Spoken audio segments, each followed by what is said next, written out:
এবার আমার সাথে বলেন, কাউকে হাসানোর জন্য মিথ্যা বলবো না। আমরা সাধারণত অন্যকে হাসানোর জন্য একটা মিথ্যা কথা বলি। মিথ্যা বললে শয়তান এটার মধ্যে রং মাখে, তখন বন্ধুরা হাসে। এমনও হতে পারে যে মাহফিলে বৈশা আমি মিথ্যা বলে আপনাদেরকে হাসাইলাম, কথাটা সঠিক হলো না, কাজটা সঠিক হলো না। তিরমিজির হাদিস 2315 নম্বর হাদিস, রাসূলুল্লাহ সাল্লাল্লাহু আলাইহি সাল্লাম বলেন, ওয়াইলুন লিল্লাযী ইউহাদ্দিস, ওই ব্যক্তির জন্য ধ্বংস যে ব্যক্তি কথা বলে, ফায়াকযিবু, কথার মধ্যে মিথ্যা কথা বলে, লিউদহিকা বিহিল কওম, মানুষকে হাসানোর জন্য। নবীজি বলেন, যে ব্যক্তি কথা বলে মানুষকে হাসানোর জন্য, মিথ্যা কথা বলে, ওয়াইলুল্লাহ, তার জন্য ধ্বংস। কয়বার হলো ধ্বংসের কথা? একবার। ওয়াইলুল্লাহ, তার জন্য ধ্বংস। কয়বার হলো? ওয়াইলুল্লাহ, তার জন্য ধ্বংস। কয়বার হলো? নবী 3 বার বলছে তার জন্য ধ্বংস, তার জন্য ধ্বংস, তার জন্য ধ্বংস, যে ব্যক্তি মিথ্যা কথা বলে মানুষ হাসায়। এজন্য এই মাহফিলের মধ্যেও মিথ্যা কথা বলা যাবে না মানুষ হাসানোর জন্য। শ্রোতাদের মধ্যে একদল শ্রোতা সেই নিয়তে, হুজুর আজকে হাসাবে, এই জন্য যাবে। পরে সকালবেলা বলে, কালকে একজন হুজুর আসছে, মাশাআল্লাহ, যেরুম হাসায়, এরুম কান্দায়, এরুম নাচায়, এরকম হাসানো যাবে না মিথ্যা বলে। হ্যাঁ, সত্য কথা বলে হাসানো দোষণীয় না। কি বললাম? সত্য কথা বলে হাসানো দোষণীয় না, অপরাধ না। যেমন আমি আপনাদেরকে এখন একটু হাসাই, আপনারা রেডিওর হাসির জন্য, এই হাসি দিলে সওয়াব হবে সবার। সুবহানাল্লাহ। সহিহ বুখারীর বর্ণনা, রাসূলুল্লাহ সাল্লাল্লাহু আলাইহি সাল্লামের এক সাহাবী নবীর সামনে আসছে। আসার পরে নবীজিকে বললেন, ওয়াকাতু আলা ইমরাআতি ফি রমাদান, আমি অনুবাদটা করি, এখানে অনেক বাচ্চা আছে, এই জন্য অনুবাদটা আমি এমনভাবে করব যেন আপনারা বয়স্করা বুঝে নেন। বাস বুঝে নেওয়ার পরে আমাকে শুধু ইশারা দিলে হবে যে আপনারা বুঝছেন। আমি অনুবাদটা করি। এক ব্যক্তি নবীজিরে এসে বলতেছে, ওয়াকাতু আলা ইমরাআতি ফি রমাদান, হুজুর, রমজান মাসে আমার দ্বারা এমন কিছু হয়ে গিয়েছে যেটা রমজানের বাহিরে বৈধ কিন্তু রমজানে অবৈধ, এমন কিছু হয়ে গেছে। বুঝে আসছেন? তো রাসূলুল্লাহ সাল্লাল্লাহু আলাইহি সাল্লাম বললেন, তুমি গোলাম আজাদ করো। ওই ব্যক্তি বললেন, সাহাবী বললেন, হুজুর, আমার এই পরিমাণ টাকা পয়সা নেই। নবীজি বললেন, আতইম 60 মিসকিনা, 60 জন মিসকিনকে তুমি খাওয়াও। সাহাবী বললেন, হুজুর, টাকা পয়সা নাই এত পরিমাণ, লা আজিদ, আমি পারবো না। নবীজি বললেন, তাহলে সুম শাহরাইনি মুতাতাবিআইন, টানা 2 মাস রোজা রাখো, 60টা রোজা, মাঝখানে একটাও ভাঙতে পারবা না। একটা ভেঙে গেলে আবার নতুন করে 60টা, কোন 60 নাম্বারটাও ভাঙলে আবার 60টা। ওই ব্যক্তি বললেন, হুজুর, 60টা রাখতে গেলে আমার দ্বারা হবে না। কেন? মাঝে ঝামেলা হয়ে যাবে, ওজুর আছে আমার। তাহলে গোলাম আজাদ পারবে না। 60 জনকে খাওয়াও, টাকা পয়সা নাই, টানা 60টা রোজা পারবে না, ওজুর আছে, দেখি কি করা যায়। ইতিমধ্যে নবীজির কাছে এক ব্যাগ খেজুর আসছে। নবীজি বললেন, ওই ব্যক্তি কোথায় যে ব্যক্তি একটু আগে মাসালা জিজ্ঞাসা করছে? হুজুর, এই যে আমি, এদিকে আসো, খেজুরগুলা নাও, তাসাদদাক বিহা, এগুলা সদকা করে দিবা, আল্লাহ তোমাকে মাফ করে দিবে। ওই ব্যক্তি বললেন, হুজুর, কারে সদকা করব? নবীজি বললেন, তোমার চেয়ে গরিব যারা তাদেরকে। তিনি বললেন, হুজুর, এই 2 বর্ডারের মাঝখানে এই এলাকায় আমার চেয়ে গরিব আর কেউ নাই। এই যে আপনারা একটা হাসি দিলেন, তার এই কথা শুই না আমার নবীও একটা হাসি দিচ্ছে। এই জন্য আপনাদের এই হাসিতে আল্লাহ সওয়াব দিছে, আমার এই হাসিতে আল্লাহ সওয়াব দিচ্ছে। আমাদেরকে উস্তাদ এই হাদিস পড়াইছে যখন, তখন উস্তাদও একটা হাসি দিছে, আমরা ছাত্র যারা ছিলাম আমাদেরকে হাসাইছে। তাহলে দেখছেন, মুসলমানের হাসি সেটাও হবে আল্লাহর জন্য, মুসলমানের কান্না সেটাও হবে আল্লাহর জন্য। দেখেন, আমরা হাসলাম কেন? যে আমাদের নবীজি এখানে হাসছে, তাই আমরা হাসছি। আমার হাবিব যেহেতু হাসি দিছে, তাই আমরা হাসি দিলাম। আচ্ছা, তাহলে কি হলো এতে? আমার হাবিবের সুন্নাহ পালন করার কারণে আল্লাহ সওয়াব দিয়েছে। তাহলে মুসলমান হাসবে গুনার জন্য না সওয়াবের জন্য? মনে থাকবে নি? আমার একটা আলোচনায় আছে হাসি, দেখবেন আপনারা যারা বর্ণ শোনেন নিয়মিত, সার্চ দিলেই হবে, শুধু লিখবেন হাসি, পুরা আলোচনাটা হাসি সম্পর্কে। তো সেখানে আমি আল্লাহর হাসি, নবীর হাসি আলোচনা আছে, আল্লাহর হাসি, নবীর হাসি। সুবহানাল্লাহ। আল্লাহ তাআলা বান্দার কর্মকাণ্ডে হাসেন, এই আলোচনা। রাসূল সাল্লাল্লাহু আলাইহি সাল্লাম কত ক্ষেত্রে হাসি দিয়েছেন, এই আলোচনা আছে। তো যাই হোক, ওই যে ওই ব্যক্তিকে খেজুর দিয়ে বললেন, তো উনি বললেন, হুজুর, আমার সে গরিব তো কেউ নেই। নবীজি শেষে কি করলেন দেখেন, বললেন, ঠিক আছে, তো নিয়ে যাও, তোমাকে ঘরে গিয়ে খাও। তো এই হাদিসটা আমরা যখন শুনবো, এই যে একটু হাসি দিলাম, এতে আল্লাহ তাআলা সওয়াবও দিয়ে দিবে। কেন? যে আমার হাবিব হাসি দিয়েছে, এখানে আমার হাবিবের উম্মত হাসি দিয়েছে, তাই নবীর সুন্নাহ পালন করার কারণে এখানে আল্লাহ সওয়াব। আল্লাহ আমাদেরকে কথাগুলা বুঝার তৌফিক দান করেন। তাহলে বলেন, মিথ্যা বলে কাউকে হাসাবো? প্রয়োজনে সত্য বলে হাসানো যাবে। কোথায়? যেখানে আমার হাবিবের সুন্নাহ পাওয়া যায়। আল্লাহ কথাগুলা বুঝার তৌফিক দান করেন। মনে আসেনি কোথায় ছিলাম? কোথায়? আবু হুরায়রা রাদিয়াল্লাহু তাআলা আনহুর হাত ধইরা নবী 5 জিনিস শিখাইতেছে, আর আপনারা ওই 5 জিনিস শিখবেন। 1 নাম্বার, হারাম থেকে বাঁচা। কি থেকে বাঁচা? হারাম থেকে বাঁচা।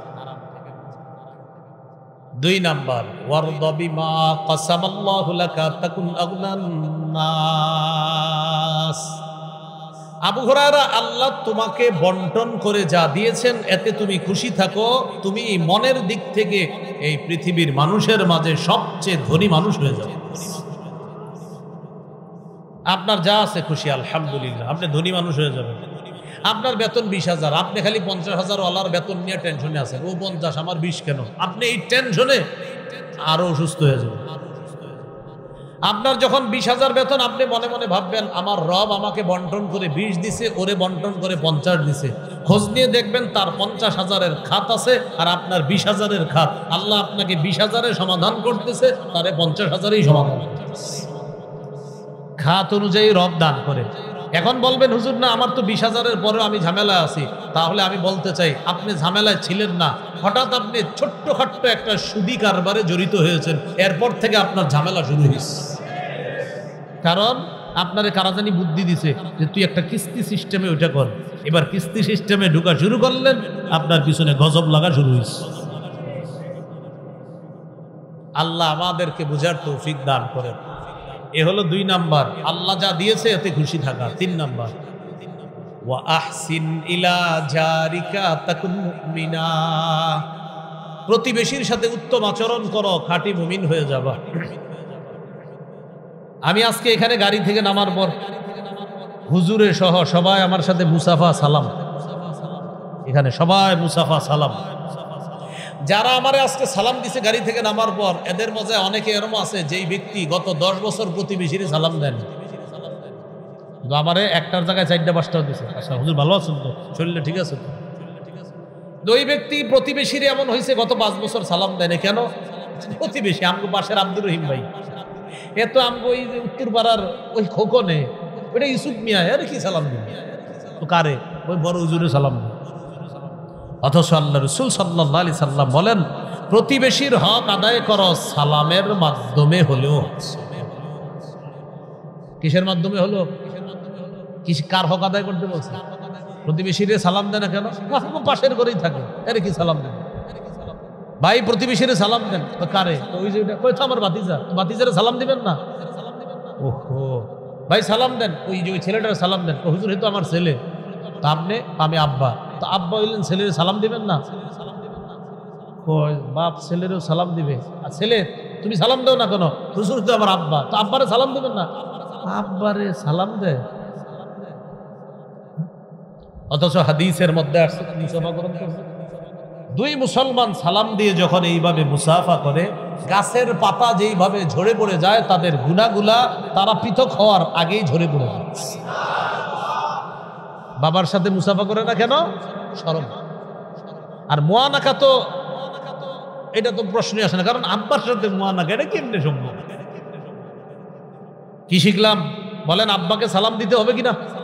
বাবাকে সালাম দেওয়া, মাকে সালাম দেওয়া, স্ত্রীকে সালাম দেওয়া। নিজের স্ত্রীকে সালাম দেয় না, রাস্তাঘাটে মহিলাদেরকে সালাম দেয়। নিজের স্ত্রীকে সালাম কেন? হুজুর তো আমার সন্তানের মা। তো সন্তানের মা সালাম মানে শান্তি বর্ষিত হোক। আপনার বিবির শান্তি তো আপনি চান, সালাম মানে শান্তি বর্ষিত হোক। আমি আমার বাবার শান্তি চাই। সালাম মানে শান্তি বর্ষিত হোক। আমি আমার মায়ের শান্তি চাই। সালাম মানে শান্তি বর্ষিত হোক।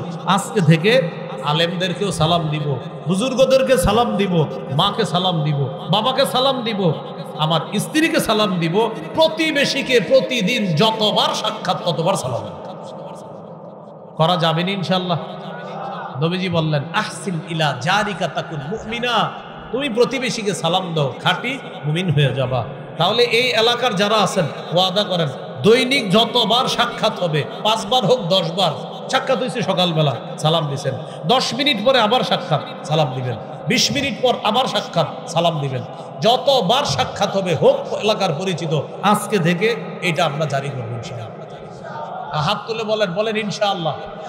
বলেন প্রতিদিন প্রতিবেশীর সাথে, আপনজনের সাথে নতুন করে যতবার সাক্ষাৎ হবে ততবার সালাম দিবেন। বলেন ইনশাআল্লাহ। তাহলে কালকে ফজরে আসলেন, ফজরে আপনার ওই পাড়ার এক ভাইয়ের সাথে দেখা হয়েছে, আসসালামু আলাইকুম। আবার জোহরে এসে তার সাথে দেখা হয়েছে, আসসালামু আলাইকুম। আসরে দেখা হয়েছে, আসসালামু আলাইকুম। মাগরিবে দেখা হয়েছে, আসসালামু আলাইকুম। এশার নামাজে দেখা হয়েছে, আসসালামু আলাইকুম।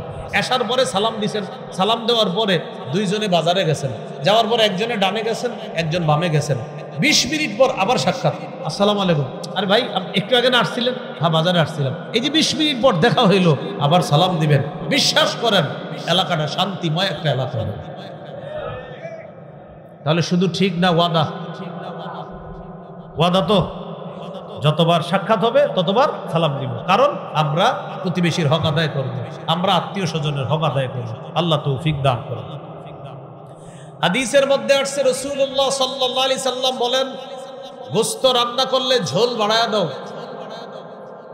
ঝোল কেন বাড়াইবা? গোশত যখন রান্না করবা প্রতিবেশীর নাকে ঝোলের ঘ্রাণ যাবে, আমার উম্মত ঝোলের ঘ্রাণ শুনলে তার গোশত খাইতে মন চাইবে। তুমি হয়তো গোশত পাঠাইতে পারবা না, অন্তত একটু ঝোল পাঠাইয়া দিও, যেন ঝোল ভিজিয়ে রুটি ভাত খাইতে পারে। আমার উম্মতকে তুমি কষ্ট দিবা, আমি নবী তো এটা সইতে পারি না। কি বললেন? গোশত রানলে ঝোল বাড়াইয়া দাও। আর যদি বলেন না হুজুর আমি কাউরে দিব না, তাহলে এমনভাবে আপনার স্ত্রীকে রান্না করতে বলেন যেন আশেপাশের ঘরে ঘ্রাণ না যায়। আব্দুল্লাহ ইবনে ওমর রাদিয়াল্লাহু তাআলা আনহুর বর্ণনা, এক ব্যক্তি ফল নিয়ে বাসায় আসছে, ফল। প্রতিবেশীর বাচ্চা ফলটা দেখছে, দেখার পর ওই ফল নিয়ে আপনি ঘরে ঢুকলেন, আপনার স্ত্রী ফল কেটে আপনার বাচ্চার হাতে দিছে ফলটা। সাধারণত বাচ্চারা হাতে কিছু দিলে ওরা দৌড় দিয়ে বাইরে চলে আসে, বাইরে এসে ফল খাইতেছে। আরেকজনের বাচ্চা আপনার বাচ্চার হাতে ফল দেখার পর ওই শিশু সন্তানটা মনে মনে আসবে, ওর বাবা ফল আনছে, আমার আব্বা ফল আনে নাই। আল্লাহ রসুল কষ্ট পায়, আমার উম্মতের একজন শিশু সন্তান তোমার শিশু সন্তানের হাতে ফল দেখে কষ্ট পাবে, আমি নবী তো এটা সইতে পারি না। যদি বলো ফল দিবা না, তাহলে এমনভাবে ফল ঘরে ঢুকাও যেন বাহিরের কেউ না দেখে। আর যদি বলো দিবা, তাহলে তরমুজটা ফলটা দেখায় নাও। আর যদি বলো দিবা না, এমনভাবে নাও যেন কেউ না দেখে। এখন আপনি যে তরমুজটা নিয়ে ঘরে ঢুকেন, আপনার প্রতিবেশীর 2-4 জন এরকম আছে যারা একটা তরমুজ কেনার সামর্থ্য নাই। মানে সামর্থ্য নাই বলতে অর্থাৎ উনি ওনার পরিবারের যা টাকা পয়সা ইনকাম, আলাদা একটা তরমুজ কাঁঠাল খাবে বেচারা, এটা কিনতে গেলে হাজারো টেনশন লাগে। ওই ব্যক্তির ঘরের কয়েকজন আপনার তরমুজটা যখন দেখবে, বলেন প্রচন্ড গরমের মধ্যে তরমুজ খেতে তার মন চাইবে কিনা? যদি বলেন আমি দিব, তাহলে দেখায় নিয়েন তরমুজটা। আর যদি বলেন না আমি কাউরে দিব না, কালো পলিথিন দিয়ে নিবেন, যেন বোঝা না যায় এটা কি তরমুজ না ফুটবল। কথার কথা বললাম ভাই, বুঝে আসছে? এই প্রতিবেশীর হক। 4 নাম্বার, ওয়া আহিব্বা লিন্নাস মা তুহিব্বু লিনাফসিকা তাকুন মুসলিমা। তুমি নিজের জন্য যা পছন্দ করো, মানুষের জন্য তা পছন্দ করবা, খাঁটি মুসলমান হয়ে যাবে। এই রাস্তা দিয়ে হাঁটতে হাঁটতে হঠাৎ একটা কলার সিলকার মধ্যে আপনার পা লেগে আপনি পিছলে পড়ে গেছেন। এখন আপনি উপরে তাকায় দেখলেন একজনের জানালা খোলা, আপনি মনে মনে আনলেন, মনে হয় এই বাসার কেউ কলা খাইছে, খাওয়ার পর সিলকাটা ফালাইছে। সন্দেহ করলেন, এবার আপনি নিয়ত করলেন এই বাসার সবগুলারে আমি কলার সিলকার উপরে পা ফালাম। ঘরের মেন দরজায় নিয়ে কলার সিলকাটা রেখে দিলেন। হাদিসের ভাষ্য অনুযায়ী আপনি খাঁটি মুসলমানের পরিচয় দেবেন। এমনও তো হতে পারে ওই ঘরের কেউ খায় নাই, কোনো পথচারী কলাটা খেয়ে সিলকা ফালাইছে। কলার সিলকায় কিন্তু গাড়িও অ্যাক্সিডেন্ট হয়। আপনার পায়ের মধ্যে একটা ইটের টুকরা লাগছে, আপনি চিন্তা করলেন এই ইটের টুকরাটা কে ফালাইলো। আপনি অন্য মুসলমানদেরকে শাস্তি দেওয়ার জন্য ইটের টুকরাটা তাদের বাসার সামনে নিয়ে রেখে দিলেন, খাঁটি মুসলমানের পরিচয় দিলেন না।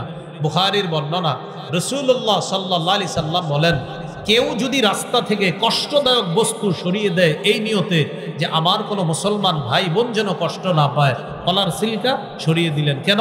আমার কোনো ভাই বোন যেন কষ্ট না পায়। ইটের টুকরা সরিয়ে দিলেন, এই মসজিদের কোনো মুসল্লি যেন কষ্ট না পায়। মসজিদে কাজ হইতেছে, স্বাভাবিকভাবে ইটের টুকরা মসজিদের পাশে থাকাটা স্বাভাবিক, এখান থেকে ইটের টুকরা সরাইয়া দিলেন যে আল্লাহর বান্দাবান্দিরা যেন কষ্ট না পায়। নবীজি বলেন গফারাল্লাহু লাহু মা তাকদ্দামা মিন যামবি, ওই বান্দার আগের সব গুনাহ আল্লাহ মাফ করে দেন। তাহলে খাঁটি মুসলমান হওয়া, যা নিজের জন্য পছন্দ করা, অন্যের জন্য তা পছন্দ করা। 5 নাম্বার, ওয়ালা তুকসিরিদ দিহকা ফাইন্না কাসরাতাদ দিহকি তুমিতুল কলবা। আবু হুরায়রা, বেশি হাসবা না, বেশি হাসি অন্তরকে মৃত বানিয়ে দেয়। বেশি হাসবা না, বেশি হাসি অন্তরকে মৃত বানিয়ে দেয়। এই 5টা উপদেশ দিলেন। তাহলে কি শিখলাম? মুসলমান ভাইয়ের ক্ষতি চাওয়া হারাম। মুসলমান ভাইয়ের ক্ষতি চাওয়া কি? প্রতিবেশীকে কষ্ট দেওয়া হারাম। প্রতিবেশীকে কষ্ট দেওয়া হারাম। আল্লাহর ফায়সালায় সন্তুষ্ট না হওয়া, এটা অকৃতজ্ঞ বান্দা হওয়ার লক্ষণ, এটা হারাম। এই হারামগুলা থেকে যখন বাঁচবো, আল্লাহ নবী বলেন তুমি এই পৃথিবীর সবচাইতে শ্রেষ্ঠ আবেদ হিসাবে গণ্য হবে। তাহলে বেঁচে থাকবো তো ইনশাআল্লাহ। আল্লাহ তৌফিক দান করেন। এই হলো আজকের আলোচনার 5 নাম্বার কথা। 5 নাম্বার কথা আমি 5টা আবার বলি, দেখেন মনে হয়নি আপনার। 1 নাম্বার, নগদ গুনাহ ছেড়ে দিব। 2 নাম্বার, নতুন করে গুনাহ করব না। 3 নাম্বার, কবিরা গুনাহগুলা ছেড়ে দিব, আল্লাহ ছবিরা গুনাহ মাফ করবে। 4 নাম্বার, আমার কখনো কোনো গুনাহ হয়ে গেলে সবাইকে বলে বেড়াবো না। প্রয়োজনে গুনাহটা যদি আমি ছাড়তে না পারি, কোনো ব্যক্তিগতভাবে কোনো আলেমকে জানাবো, আল্লাহওয়ালা বুজুর্গকে জানাবো, এটা থেকে বাঁচার জন্য। 5 নাম্বার, হারাম থেকে যদি বেঁচে থাকতে পারি তাহলে আল্লাহর শ্রেষ্ঠ আবেদ হওয়া যাবে। 6 নাম্বার, বলেন এই মুহূর্ত থেকে যে কোনো গুনাহকে পাহাড়ের মতো মনে করব। এবার আমার সাথে বলেন, মুমিন বান্দা গুনাহকে মনে করবে পাহাড়, পাপাচার বান্দা গুনাহকে মনে করে মাসি। বুখারীর বর্ণনা, রাসূলুল্লাহ সাল্লাল্লাহু আলাইহি সাল্লাম বলেন ইন্নাল আবদা মুমিনা ইয়ারা যুনুবাহু কান্নাহু কাঈদুন তাহতা জাবাল। আব্দুল্লাহ ইবনে মাসউদ রাদিয়াল্লাহু তাআলা আনহুর বর্ণনা, মুমিন বান্দা গুনাহকে মনে করে পাহাড়, এই পাহাড়ের নিচে সে বসা, পাহাড় তার উপরে পড়বে, সে মারা যাবে। আজকে থেকে কোনো পাপ করার আগে যদি আপনার মনে হয় ইন্না লিল্লাহ, আমি এটা কি করতেছি, আমার তো এই পাপ শেষ করে দিবে, বোঝা যাবে আপনি মুমিন, খাঁটি মুমিন। পাপ করার সময় আপনার মনে হচ্ছে ইন্না লিল্লাহ, পাপ আমারে ধ্বংস করবে, বোঝা যাবে আপনি খাঁটি মুমিন। এবার কি বলে দেখেন, ইন্নাল ফাজিরা ইয়ারা যুনুবাহু কাদুবাবিন মাররা আলা আনফিহি। পাপাচার বান্দা গুনাহকে মনে করে মাসি, পাপাচার বান্দা গুনাহকে মনে করে মাসি। মাসি নাকের ডগার সামনে দিয়ে যায় আর আসে, গুনাহ মনে করে মাসির মতো। যেমন আজকে ফজরের নামাজ এক ব্যক্তির কাজা হয়ে গেছে, যে ব্যক্তির গত 20 বছর কোনো নামাজ কাজা হয় না, হঠাৎ আজকে ফজরের নামাজ তার কাজা, মনটা খারাপ, সারাদিন মন খারাপ, কাজা পড়ে ফেলছে নামাজ কিন্তু মন খারাপ। ইমাম সাহেবও বলে কি হয়েছে আপনার, মন খারাপ কেন? এলাকার মুসল্লিরাও বলে ব্যাপার কি, আপনার মন খারাপ কেন? চোখের পানি ছেড়ে দিয়ে হঠাৎ ইমাম সাহেবরে চুপে চুপে জানাইছে, হুজুর গত 20 বছর আমার জামাত ছুটে নাই, আমার একক তো নামাজ কাজা হয় নাই, আজকে নামাজ আমার কাজা হয়ে গেছে, এই পেরেশানি আমার সারাদিন কাজ করতেছে। এই জন্য হাদিসে আসছে ইমানদার গুনারে মনে করে পাহাড়। ফজর উনি কাজা হয়ে গেছে, এটাকে তার কাছে মনে হচ্ছে যে এই পৃথিবীর সবচাইতে দামি সম্পদ আমি হারিয়ে ফেলেছি। বিপরীত দিকে অনেক লোক আছে এলাকায়, যারে আপনি ফজর না পড়ার পরে যদি বলেন ফজর বললা না কেন, পড়ি নেই তো কি হয়েছে, কালকে পড়বি, কালকেও পড়ে নাই, কি ব্যাপার বললা না, পড়ি নাই কি হয়েছে, জোহরও পড়ে না, এই মিয়া জোহর বললা না, পড়ি নাই, পড়বো। পুরা সপ্তাহ নামাজ পড়ে না, আপনি বললেন বললা না, পড়ি নাই, শুক্রবারে নামাজ পড়ি, তো শুক্রবারে জুমার নামাজটাও পড়ে নাই, কিও ভাই জুমা বললা না, আগামী জুমা পড়বো। অর্থাৎ তার কাছে নামাজ না পড়াটা মাসি, তার কাছে নামাজ না পড়াটা মাসি, পড়ি নাই তো কি হয়েছে। আর একজন ইমানদারের কাছে একক তো নামাজ কাজা হয়ে যাওয়া পাহাড়, যে এটা আমার শেষ করে কি হইলো আমার।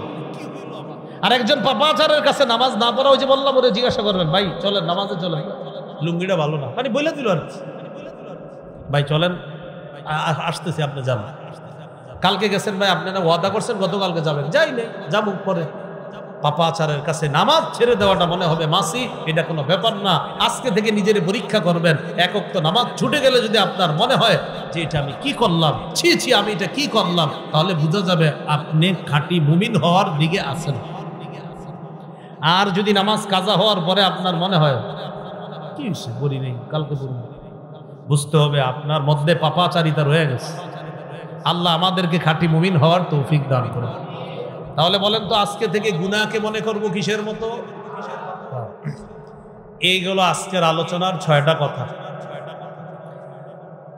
হাসান বসরি রহমতুল্লাহি আলাইহি বলেন, মা আবাদাল আবিদুনা বিশাইইন আফজালা মিন তারকি মা নাহাহুমুল্লাহ। আল্লাহর ওলির জীবনের শ্রেষ্ঠ ইবাদত হলো গুনাহ না করা। সুবহানাল্লাহ। বলেন তো একজন আল্লাহর ওলির জীবনের শ্রেষ্ঠ ইবাদত কি করা? আল্লাহর ওলির জীবনের শ্রেষ্ঠ ইবাদত তাহাজ্জুদ পড়া। কি করা? আবার আল্লাহর ওলির জীবনের শ্রেষ্ঠ ইবাদত কি না করা? আল্লাহ আমাদেরকে গুনাহ থেকে বাঁচার তৌফিক দান করেন। এইগুলো আজকের আলোচনার প্রথম পার্ট। দ্বিতীয় পার্টটা সংক্ষেপে আমি বলে দিচ্ছি। গুনাহ থেকে বাঁচার উপায়। গুনাহ থেকে বাঁচার 1 নম্বর উপায় আখিরাতের ফিকির অন্তরে তৈরি করা। আখিরাতের ফিকির তৈরি করি। দেখেন আমার দিকে তাকান, আমার এই ঘড়িতে 11:31 বাজে। চিন্তা করলাম আগামীকাল 11:31 আমি দুনিয়াতে থাকবো, কোনো নিশ্চয়তা আছে? না, নিশ্চয়তা নেই। তাহলে আমি যদি না থাকি কি হবে? আমি কবরে থাকবো। আচ্ছা, কবরে আমার আত্মীয় স্বজন রেখে আসবে? হ্যাঁ। কি যাবে?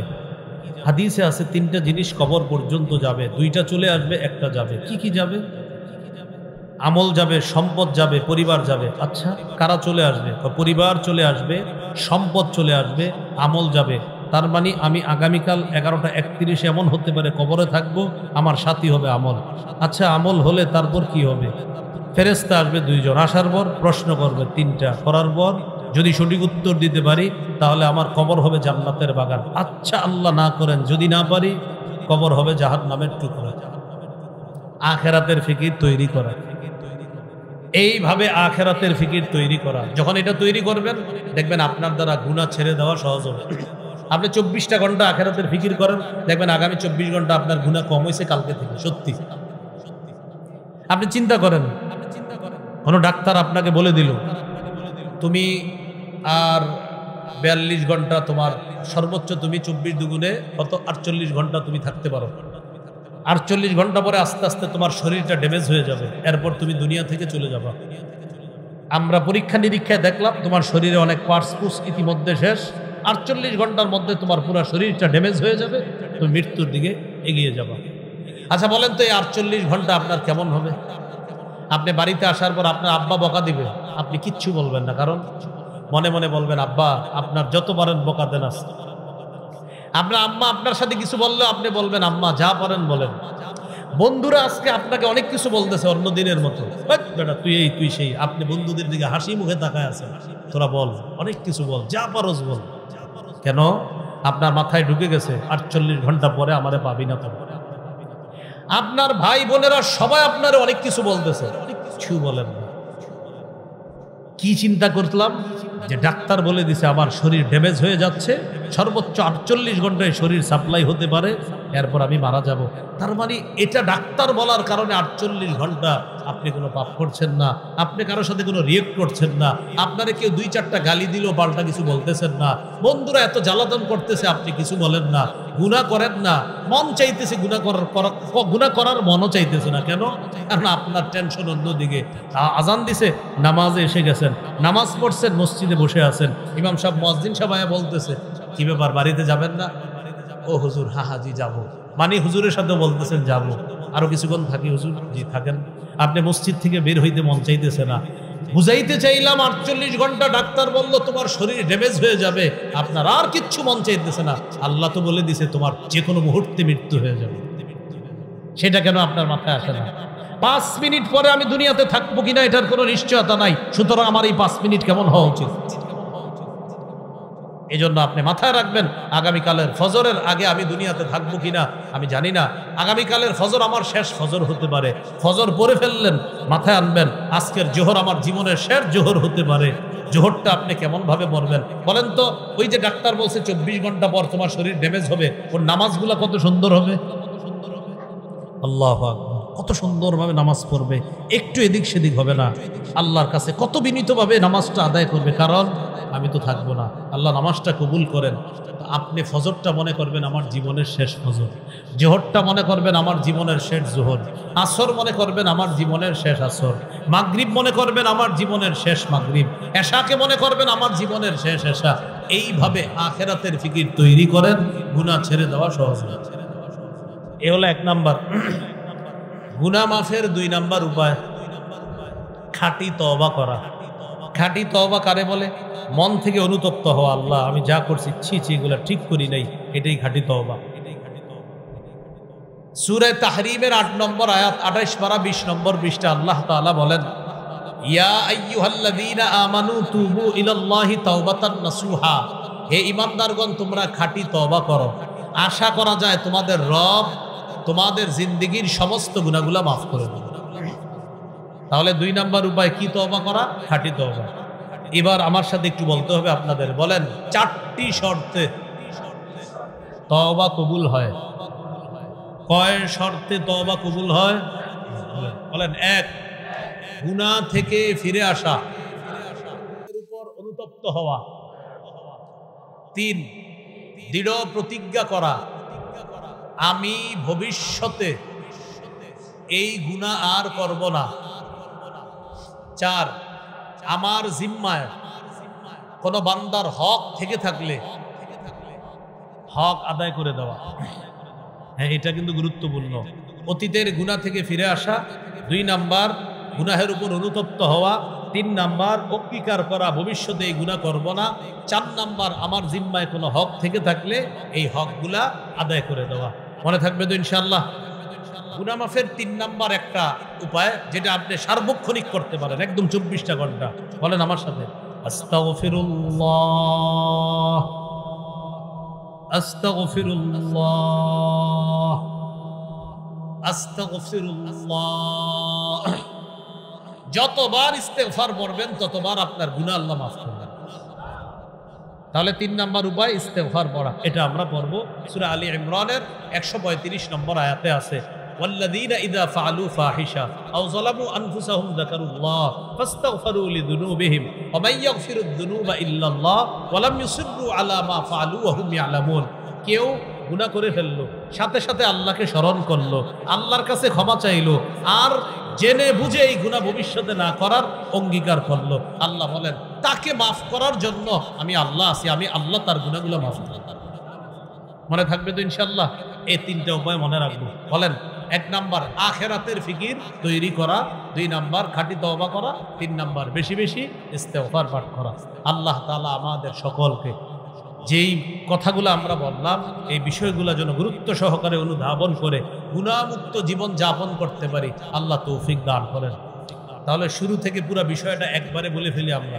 আজকের গুরুত্বপূর্ণ অংশ ছিল প্রথম কথা, নগদ কি ছাড়বো, 2 নাম্বার নতুন করে কিসের কাছে যাব না, 3 নাম্বার কি গুনাহ ছাড়লে কি গুনাহ আল্লাহ মাফ করবে, 4 নাম্বার আমাদের গুনাহ কখনো হয়ে গেলে সবার কাছে বলে বেড়াবো না।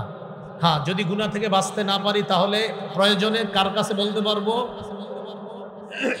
5 নাম্বার আল্লাহর শ্রেষ্ঠ আবেদ হওয়া যায় কি ছাড়লে, মাশাআল্লাহ, এই তো কি ছাড়লে বলেন তো, গুনাহ ছাড়লে। 6 নাম্বার আজকে থেকে যে কোনো গুনারে কিসের মতো মনে করব, পাপাচার গুনারে কিসের মতো মনে করে, আর ইমানদার গুনাহকে কিসের মতো মনে করে। বলেন তো, হাসান বসরি রহমতুল্লাহ আলাইহি বলছে আল্লাহর ওলিদের জীবনের শ্রেষ্ঠ আমল কি? মাশাআল্লাহ, মনে থাকবেন ইনশাআল্লাহ। গুনাহ থেকে বাঁচার উপায়, 1 নাম্বার কিসের ফিকির করা, 2 নাম্বার কি তওবা করা, খাঁটি তওবা, 3 নাম্বার সার্বক্ষণিক কি পড়া। আল্লাহ আমাদের সকলকে যে কথাগুলো শুনলাম বললাম আমরা সবাই যেন আমল করতে পারি, আল্লাহ তৌফিক দান করেন। উলামায়ে কেরাম আগামী 3 তারিখে না, মে মাসের কোন মাসের বলেন তো, তাহলে কি বার বলেন, কি বার? আগামী শনিবার নরসিংদীর উলামায়ে কেরামদের হয়তো জামাত যাবে, বড় জামাত সেখানে উপস্থিত হবে ইনশাআল্লাহ। উলামায়ে কেরামের এই বৃহৎ জামাতে যাদের ইনশাআল্লাহ কোনো উযর না থাকবে আমরা সকলে সোহরাওয়ার্দীতে ইনশাআল্লাহ শরীক থাকার চেষ্টা করব ইনশাআল্লাহ। গতকালকে আপনাদের পাশে আমি বলেছিলাম সেখানে আমাদের যাওয়া কেন দরকার, এই আলোচনাটা এই গতকালকে পাশে কোথায় জানি একটা জায়গা নগর বাজদোনা, সেখানে আলোচনাটা করেছিলাম যে আমাদের কেন দরকার, কি কারণে আমাদের দরকার যাওয়া, সেখানে আলোচনাটা করেছিলাম। তো যাই হোক, ইনশাল্লাহ আমরা উলামায়ে কেরামের এই ব্যাপক যে প্রস্তুতি, এটাতে আমরা সাড়া দিব। দেশের শীর্ষস্থানীয় উলামায়ে কেরামদের এই ডাকে আমরা সাড়া দেওয়ার চেষ্টা করব। আল্লাহ তৌফিক দান করেন। আজকের যে আলোচনাটা, এই আলোচনাটা মিম্বরের আমানত সংকলনটার, আমার একটা কিতাব মিম্বরের আমানত, এটার নবম খণ্ডে পাবেন কিছু অংশ আর দশম খণ্ডে পাবেন কিছু অংশ। আজকের আলোচনার এক অংশ পাবেন নবম খণ্ডে আর এক অংশ পাবেন দশম খণ্ডে। মিম্বরের আমানত 10 খণ্ডের একটা কিতাব। প্রথম খণ্ডে সন্তানের 64টা অধিকার, দ্বিতীয় খণ্ডে শিরিক বেদাত, তৃতীয় খণ্ডে হালাল হারাম, চতুর্থ খণ্ডে স্বামী স্ত্রীর অধিকার, পঞ্চম খণ্ডে লা ইলাহা ইল্লাল্লাহর ব্যাখ্যা, ষষ্ঠ খণ্ডে নামাজ, সপ্তম অষ্টম খণ্ডে মাসলা মাসাইল, নবম খণ্ডে জাকাত, রমজান, গুনাহ মাফের উপায়, আর দশম খণ্ডে রমজান পরবর্তী আমাদের জীবনটা কিভাবে কাটাবো, এটা হলো দশম খণ্ডের আলোচনা। এখানে হজের আলোচনা আছে, এখানে কোরবানির পশু কেমন হবে এই আলোচনা আছে। পশু কেনার আগে আপনারা মিম্বরের আমানতের 10 নম্বর খণ্ডটা একটু পড়ে যাবেন। আপনারা পশু কেনার পরে মুফতি সাহেবের থেকে ফোন দিয়ে জ্বালান, হুজুর শিং ভাঙ্গা হয়েছে, দাঁত ভাঙ্গা হয়েছে, এই জন্য এটা পইরে একটু যাইবেন বাজারে, যাওয়ার পরে গরুটা কিনে দেখবেন। এটা পরার পরে আশা করি আপনার কাছে ক্লিয়ার হয়ে যাবে কোন ধরনের প্রাণী দিয়ে পশু কোরবানি করব। মুহররম মাসের করণীয় বর্জনীয় দশম খণ্ডে। ঘরের কোনায় আইসা কাক কাকা করলে অনেকে মনে করে আমার সন্তানটা মনে হয় বিদেশে ভালো নাই, আরে কি জানি খুব দুঃসংবাদ আছে, এই জাতীয় কুসংস্কারে বিশ্বাস করা যাবে কিনা, এই জাতীয় আলোচনা দশম খণ্ডে আছে। এটা অনলাইনে পাওয়া যায়। মিম্বরের আমানত 1 থেকে 10 খণ্ড। উলামা হযরত যারা, সবার জন্য কার্যকরী।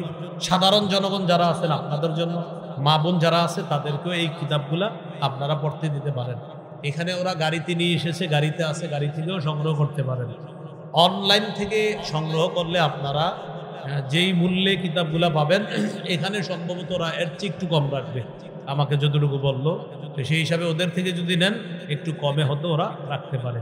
যাদের প্রয়োজন হয় গাড়ি থেকে মিম্বরের আমানত সংগ্রহ করে নিতে পারে। এটা আমি বলবো সংগ্রহ করে ঘরে রাখেন, প্রতিদিন সময় করে করে একটু একটু পড়ার চেষ্টা করেন।